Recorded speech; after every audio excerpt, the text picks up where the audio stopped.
الحمدللہ نحمدہ ونصلی ونسلم علی رسولہ الکریم اما بعد اعوذ باللہ من الشیطان الرجیم بسم اللہ الرحمن الرحیم یا ایہا الذین آمنوا اتقوا اللہ وکونوا مع الصادقین آمنت باللہ صدق اللہ العظیم آواز بلند نبی اور آل نبی پر درود شریف پیش کر لیں۔ اللہم صلی علی سیدنا و شفیعنا و حبیبنا مولانا محمد مبارک وسلم صلاۃ و سلام علیک یا رسول اللہ صلی اللہ تعالی علیہ وسلم۔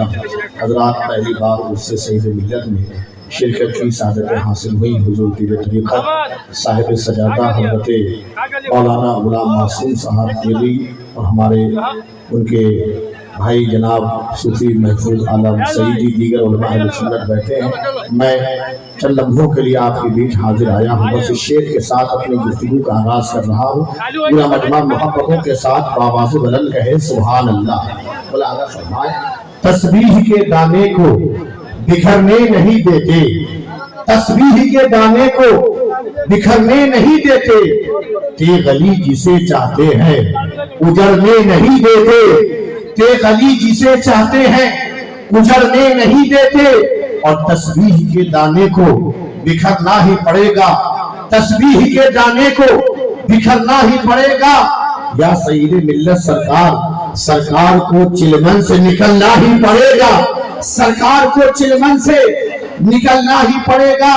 اور الا اللہ سے جلی والی، حق اللہ سے خفی والی، الا اللہ سے جلی والی، حق اللہ سے خفی والی، میرے من میں بسے ہیں سعید پیا، میرے من میں بسے ہیں سعید پیا، میری چنری ہے دیکھ علی والی، میرے من میں بسے ہیں سعید پیا، میری چنری ہے دیکھ علی والی۔ اللہ تبارک و تعالی قرآن مجید میں ارشاد فرماتا ہے، یا ایھا الذین آمنوا اتقوا اللہ وکونوا مع الصادقین، اے ایمان والو اللہ سے ڈرو اور سچوں کے ساتھ ہو جاؤ۔ وہ سچوں کی کون سی جماعت ہے؟ تو اللہ تبارک و تعالی قرآن مجید میں دوسرے مقام پہ ارشاد فرماتا ہے، انعم اللہ علیہم من النبیین والصدیقین والشہداء والصالحین۔ وہ سچوں کی جماعت نبی جین کی جماعت ہے، وہ سچوں کی جماعت صدیقین کی جماعت ہے، وہ سچوں کی جماعت شہداء کی جماعت ہے، وہ سچوں کی جماعت صالحین کی جماعت ہے۔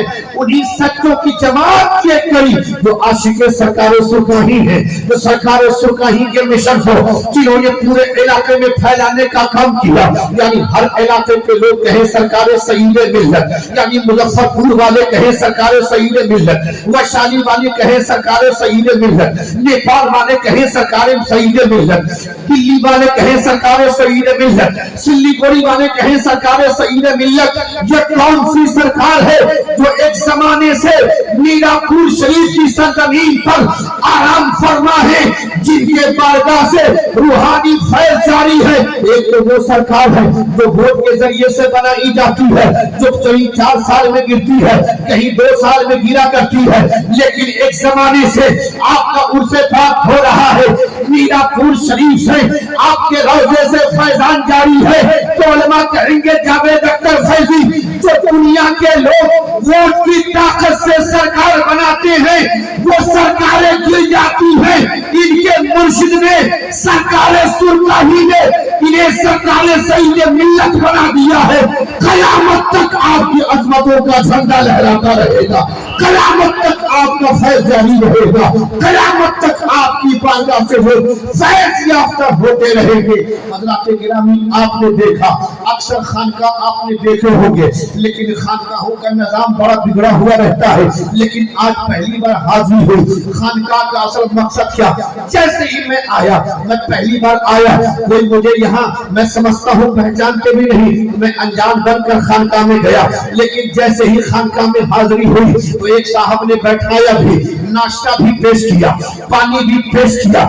آج خانقاہوں کی تعلیمات کو ہم نے بھلا دیا ہے۔ خانقاہ کی اصل یہی تعلیم ہے، ذہن کو قریب کرے۔ تو دلی پہنچتے ہیں، سرکار نصیر الدین چراغ دہلوی کی بارگاہ میں، رات کا وقت ہے، خواجہ نصیر الدین چراغ دہلوی اپنی خانقاہ سے نکل کر ٹہل رہے ہیں۔ جب آپ گلی سے گزر رہے تھے تو ایک مکان سے برتن گرنے کی آواز آئی۔ سرکار خواجہ نصیر الدین چراغ دہلوی نے اپنے مرید سے کہا جا کر کے دیکھو اس گھر میں کون سی پریشانی ہے، جو برتن زمین پر گرنے کی وجہ کیا ہو سکتی ہے۔ مرید نے دروازہ کھٹکھٹایا، اندر سے عورت نکل کر آئی۔ خواجہ نصیر کے مرید نے پوچھا اے بہن کیا تکلیف ہے، گھر میں برتن کیوں گر رہا ہے، گھر میں اندھیرا کیوں ہے، خانقاہوں کی تعلیمات کیا ہے، آپ لے کر کے جائیے اور پوری دنیا کی خانقاہ کو آج اسی پیغام پر عمل کرنا چاہیے۔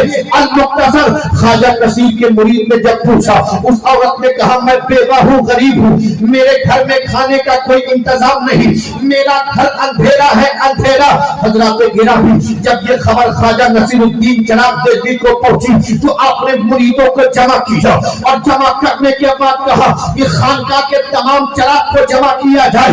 جب خانقاہ کے تمام چراغوں کو اکٹھا کیا تو جو خانقاہ کا سب سے بڑا چراغ تھا، خواجہ نصیر فرماتی ہے کہ اس بڑے چراغ کو اس یہودیہ عورت کے گھر میں پہنچا دو تاکہ اس کے گھر میں روشنی کا انتظام ہو جائے۔ مرید سے کہا یہ خانقاہ میں جو لنگر بنے گا اس لنگر کا پہلا حصہ اس یہودیہ عورت کے گھر میں جا کر پہنچا دو۔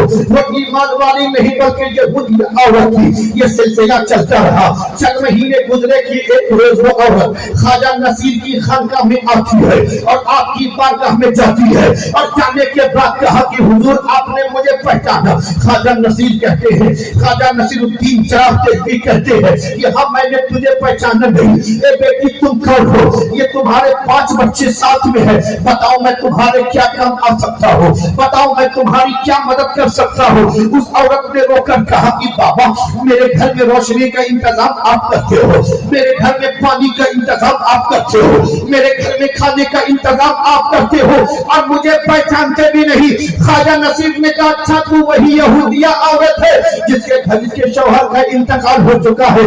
خواجہ نصیر نے کہا کہ سنو اگر آؤ کوئی ضرورت پڑے تو میری خانقاہ کا دروازہ کھلا ہوا ہے، تم آ جانا۔ وہ عورت خواجہ نصیر کے قدموں پہ گری اور کہنے لگی کہ جب دلی تھا نصیر الدین اتنا اچھا ہے تو مدینے کے مصطفیٰ کتنے اچھے ہوگے، جب دلی کا نصیر اتنا اچھا ہے تو مدینے کے مصطفیٰ کتنے اچھے ہوگے۔ اس زمانے میں جب پیر صاحب فون کرے تو مرید موبائل بند کر دے، راستہ بدل دے، کچھ ایسے بھی پیر ہیں، لیکن الحمدللہ آپ سرکار معصوم ملت کی ذات بابرکات ہے کہ آپ نے ایک ایسا اخلاق پیش کیا مریدوں کے بیچ میں، علماء کے بیچ میں۔ یہ آپ کی خانقاہ کا رابطہ علماء سے ہے، آپ کے ہاں ایک ادارہ چلتا ہے۔ اور ذہن کو قریب کر دوں میں آپ کے کہ یہ خانقاہ ایسی خانقاہ ہے جو مسلک اعلیٰ حضرت پر چلنے والی خانقاہ ہے، اور خانقاہ نہیں ہے جو گدی ملنے کے بعد اعلیٰ حضرت کے خلاف بھونکنے لگتے ہیں، گدی ملنے کے بعد تاج الشریعہ کے خلاف بھونکنے لگتے ہیں۔ اور ان سے سید ملت سے معصوم ملت کا پیغام لے کر کے جاؤ کہ جو اعلیٰ حضرت کا ہوگا وہی خانقاہ سیدیہ کا ہوگا، اور جو اعلیٰ حضرت کا نہیں وہ خانقاہ سیدی کا نہیں۔ وہ خانقاہ آپ کی ہے، الحمدللہ مبارکباد پیش کرتا ہوں اہل خانقاہ کو کہ آپ نے واقعی بزرگوں کی روش کو باقی رکھا، ورنہ ایک خانقاہ میں ہمارا جانا ہوا آخری بات جب گئے ایک صاحب سے ہم نے کہا کہ بھائی صاحب کیا پانی ہم دیا جاتا ہے مہمانوں کو؟ انہوں نے کہا کہ حضرت کربلا کے میدان میں آئے ہیں، خانقاہ میں نہیں آئے ہیں، لیکن آنے کے بعد طبیعت باغ ہو گئی۔ واقعی خانقاہ ہو اور وہاں سے محبت، پریم، مساوات محبوب الہی فرمایا کرتے تھے کہ فقیر سورج کی طرح ہوتا ہے، فقیر سورج کی طرح ہوتا ہے، جو سورج کی روشنی نکلتی ہے وہ ہندو نہیں دیکھتی، وہ مسلم نہیں دیکھتی، وہ سکھ نہیں دیکھتی، وہ عیسائی نہیں دیکھتی، ایک سمان سب کو روشنی دیا کرتی ہے۔ بلا تمثیل کہنا چاہتا ہوں وہی بارگاہ سید ملت کی بارگاہ ہے جہاں ہر دھرم اور مذہب کے لوگ آتے ہیں اور اپنی زبان سے کہتے ہیں مذہب نہیں سکھاتا، آپس میں پیر رکھنا. ہندی ہے ہم وطن ہم، ہندوستان ہمارا سارے جہاں سے اچھا ہندوستان ہمارا. ہم بلبلے ہیں اس کی، یہ گلستاں ہمارا. یہ بزرگوں کا شہر ہے اور ہم غریب نواز کے ماننے والے ہیں. ہم سرکار سرکاہی کے چاہنے والے ہیں. انہی کے ایک سپاہی میرا پور میں آرام فرما سرکار سعید ملت ہیں. آپ ان کی بارگاہ سے لگے رہیے، جڑے رہیے. انشاءاللہ آپ کا ایمان بھی محفوظ رہے گا اور آپ کا عقیدہ بھی محفوظ رہے گا.